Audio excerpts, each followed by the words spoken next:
Right now I'm in Jerusalem. Those words, especially coming a few days after Tisha B'Av, are really incredible, especially when we consider it historically.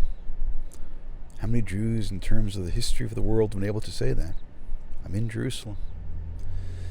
In this week's Parsha, Vaetchanan, there's somebody who pleaded, Vaetchanan, who pleaded to come to the land of Israel, but he wasn't allowed. And that, of course, is Moshe Rabbeinu. This week we also have another, we can call it a holiday. It's called Tu B'Av. And Tu B'Av is not exactly clear what it is. The Talmud gives a number of different understandings for it. One understanding is that when the Jews knew over the 40 years in the desert that they were going to die, there's a midrash that tells us the following. It's quite morbid. It says that every year they would dig graves and climb into the graves, and every year a certain percentage of them died. They did this the first, the second, the third, all the way through the 40th year. And the 40th year, nobody died. So they thought, maybe we made a mistake with the date. And they climbed in again.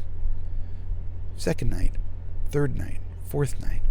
Finally, on Tu B'Av, when they looked up and they saw the new moon, they realized they couldn't have made that much of a mistake, and the decree was over. And those who climbed out of the graves now lived. Whether we take this midrash literally or not, the message is incredible. This is the separation between those who were dead and those who would live.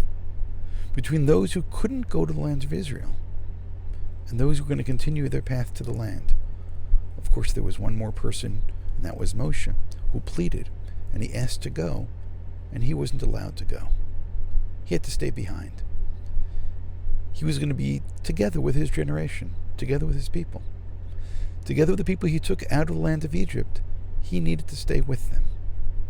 But the others can now continue along their path, and they can go to the land of Israel.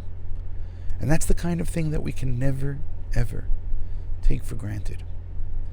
There's another thing which we're told about this date, that on Tu B'Av was the day that it was determined that the people can marry one another in terms of different tribes. You know, one of the things about Tu B'Av, it's the time of marriage, a time of happiness, a time for celebration. But there's another element to it, not just getting married, that the tribes until that point were closed. That if you were from the tribe of Dan, you would only marry someone from Dan, and so on and so forth. Which means this is the time that boundaries got broken.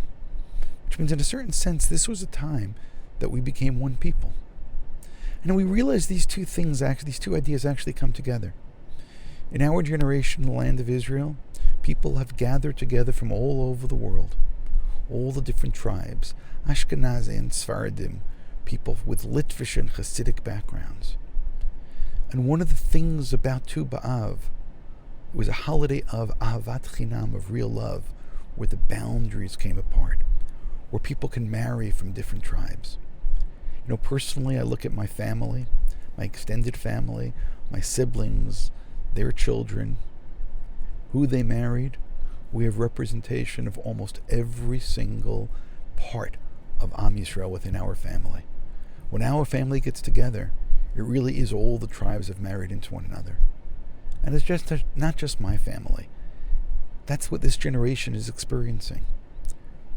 We are in Jerusalem. We're in the land of Israel. We marry into one another tribes. And by doing this, we truly become one people.